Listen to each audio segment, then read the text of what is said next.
Hey, tô aqui. Conto de Terra-Mar, considerado o pior filme do estúdio Ghibli, mas que aborda temas como equilíbrio e harmonia, responsabilidade e crescimento pessoal, aceitação e a importância de ter amigos certos nas horas certas. Será que o filme é tão ruim assim? Hoje eu vou te contar motivos para Contos de Terra-Mar não ser considerado o pior filme do estúdio Ghibli.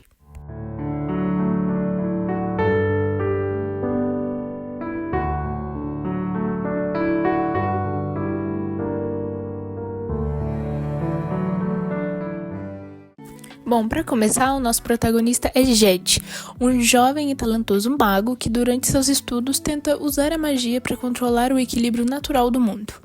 Ele faz um feitiço arriscado para trazer de volta a luz a uma ilha tomada por uma escuridão misteriosa, mas o feitiço sai errado e desequilibra a ordem natural, fazendo com que criaturas malignas e uma sombra sombria se espalhem pelo mundo. Paralelamente, acompanhamos o jovem príncipe Aren, que vive atormentado por um desejo de fugir de seu destino e da tristeza causada pela morte do pai, que ele mesmo causou dando uma facada no bucho e fugiu depois. Isso é uma das coisas que faz a gente perceber que o Aren, ele tá fugindo de si mesmo, da culpa, dos pensamentos de que ele tem que herdar o trono. Ele tá sempre fugindo de uma parte dele mesmo. E essa é a sombra que acompanha ele o filme inteiro, e que ele sente medo, ele foge. Esse é um dos motivos, porque ele matou o próprio pai com uma facada no bucho. Enquanto ele estava desaparecido ali pelo castelo, o pai estava no corredor, ele vem, mete a faca e sai vazado, né? Porque a gente não fica na cena do crime, né? Mas enfim, quando Aren tenta escapar, acaba cruzando o caminho de Jed. Jed percebe que o desequilíbrio mágico está ligado a essa escuridão crescente que ameaça o mundo. Ele decide ajudar Aren a confrontar essa ameaça. Juntos, eles embarcam numa jornada perigosa para restaurar o equilíbrio entre luz e trevas. Durante a aventura, eles enfrentam criaturas sombrias, dragões e desafios que testam suas habilidades, coragem e sabedoria. Jed também precisa enfrentar seus próprios erros e aprender a aceitar a responsabilidade por suas ações, enquanto Aren busca amadurecer e encontrar o seu verdadeiro lugar no mundo. Bom, e no meio da história, o Aren acaba encontrando a Teru, que vai ser uma personagem muito importante, sendo sequestrada ali pelos guardas para ser vendida como escrava. Ele afugenta os guardas depois de caçar uma briga com eles e resolve dormir numa escada que dá direto pro mar. É óbvio que ele é sequestrado no lugar da Teru e é levado como escravo. O Jed vai salvar ele. E nisso, o Kobe, o mágico que busca a imortalidade, que tá mexendo com o desequilíbrio do mundo porque todas as coisas têm que morrer e ele tá se mantendo vivo, logo o desequilíbrio acontece. Ele descobre que o Jed está na cidade e ele precisa acabar com o Jed se ele quiser continuar com o plano dele, porque o Jed é um mágico muito poderoso e pode acabar com o Kobe se ele quiser. Um truque que o Kobe usa para sequestrar o Aren e fazer com que o Jed vá atrás dele é usar essa sombra que o Aren tem para fazer com que ele fuja para uma área isolada, e lá ele fala que pode livrar o Aren dessa.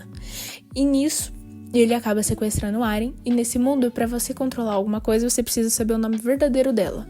O Aren revela o seu verdadeiro nome pro Kobe, que acaba tendo ele ali como uma marionete, porque agora ele pode controlar o Aren totalmente.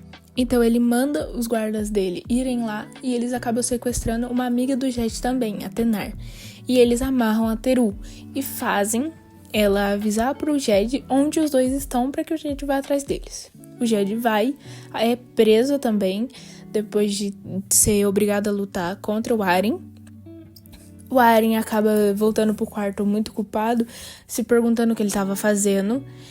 E a Teru acaba conseguindo se soltar e se juntando com a sombra do Aren para salvar os dois.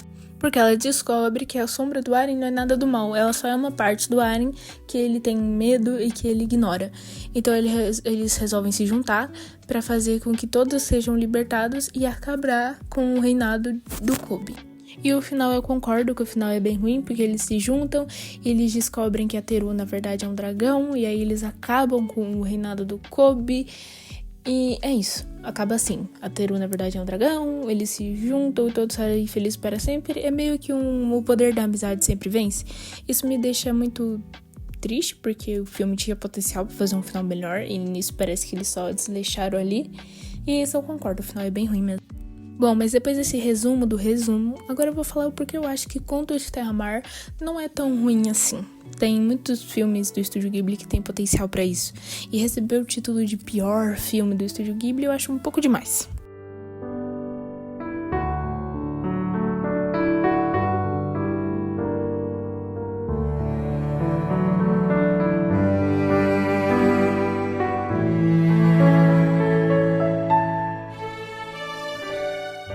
Isso porque durante o filme aborda várias coisas importantes, como em um momento o Aren está passando junto com o Jed durante um beco e ele acaba se distraindo e um mago chama ele e fala para ele consumir uma fruta, porque essa fruta daria felicidade eterna e livraria ele dessa agonia que ele sente. Ele pensa em pegar a fruta, só que o Jed vem impedir ele, porque ele mostra a situação de outras pessoas que já fizeram isso, todas jogadas na sarjeta, meio que mostrando o uso de droga. E nisso me mostra uma mensagem muito importante de como é bom você ter amigos certos na hora certa. Se não fosse pelo Jed, o Aren com certeza tinha se dispersado ali e possivelmente tinha entrado nessa vida também. Então, é uma das lições que o filme ensina. O filme também fala muito sobre equilíbrio e harmonia, a ideia de que a magia e o mundo natural precisam coexistir em equilíbrio, e quando isso é quebrado, o caos simplesmente surge. A responsabilidade e o crescimento pessoal, tanto de Jed quanto o Aren, precisam aceitar suas falhas e crescer como indivíduos. A aceitação de que eles não vão ser humanos 100% bons e nem 100% ruins, e que eles precisam também aceitar suas responsabilidades, os seus deveres e a sua culpa. O Aren precisa aceitar que ele matou sim o pai dele, tudo por causa que ele tem medo das responsabilidades do trono. E o Jed precisa aceitar que ele fez sim um feitiço perigoso e que agora ele precisa pagar por isso. Ambos precisam de aceitação. Também o filme fala sobre a luz e a escuridão, não como elementos opostos, mas também como forças que coexistem dentro do mundo e das pessoas. É isso que eu falei, as pessoas não vão ser 100% boas, nem 100% ruins. E também tem um filósofo que diz que dentro do bem sempre haverá o mal e dentro do mal sempre haverá um pouco do bem. Eu não lembro quem falou isso, mas isso é basicamente o que significa o Yin Yang, né? Então, o filme também bate nessa tecla. Sem contar também que o filme tem uma animação visualmente impressionante, característica do Estúdio Ghibli, mas foi recebida com opiniões mistas de alguns fãs do livro que sentiram que o enredo foi confuso ou superficial em relação à complexidade dos livros originais. Início eu entendo, se você olhar assim, com certeza não deve ter sido uma adaptação muito bem feita, por isso as críticas, mas falar que foi o pior filme do Estúdio Ghibli eu já acho um pouco demais, porque tem muitos outros filmes que têm potencial pra isso. Eu acho que Totoro tem um potencial pra isso, porque apesar de ser um filme aconchegante, ele é muito vazio de história, muito vazio na característica dos personagens, e eu não gosto um pouco disso. Mas nesse filme não, todos os personagens têm características marcantes, seja o Kobe como o monstro maligno, o Jed como o mago bonzinho, que na verdade não é tão bom, o Aren como o príncipe que buscou amadurecer e conseguiu isso no final do filme, a Teru, que era muito revoltada com quem via de fora e depois aprendeu a lidar melhor com pessoas que vêm de fora, e aprendeu a se abrir melhor. E a Tenar, que sempre teve uma paixão ali pelo Jed, e isso é meio que deixado de lado no filme, mas que dá a entender, e que ela não tem coragem de se abrir com ele porque ele é um mago viajante, ele nunca para em nenhum lugar só. Então são várias pequenas coisinhas que modam a personalidade e o caráter daqueles personagens e que fazem você se interessar por eles, querer assistir mais.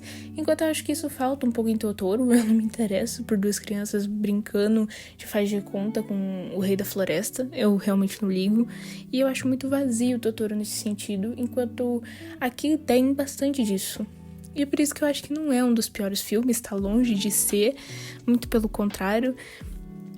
E talvez, se você der uma chance, você vai gostar, porque se você não tiver lido o livro e só assistir assim, é um filme com potencial muito bom, ele é muito bom, a animação é boa, tudo é muito lindo, e você se apaixona até por um animal que carrega o Aren por aí, eu não sei que animal é aquele, mas ele é um animal comum lá, tipo um cavalo deles, e você se apaixona até por ele, porque até ele tem uma personalidade marcante e que faz você olhar pra ele, e quando ele tá numa situação de perigo, você fica, não, pelo amor de Deus, alguém ajuda. Então você cria carinho pelos personagens. O final é ruim? O poder da amizade sempre vence e prevalece. Arco-íris. Acho isso meio desnecessário, porque tinha um potencial muito bom pra fazer um final muito melhor. Isso foi um final muito chutado, mas o filme é bom. Dê uma chance, assista e deixe a sua opinião aqui embaixo nos comentários se você já assistiu, se você gosta, se você acha que é ruim ou se você não tem paciência pra assistir. Um beijo e até a próxima.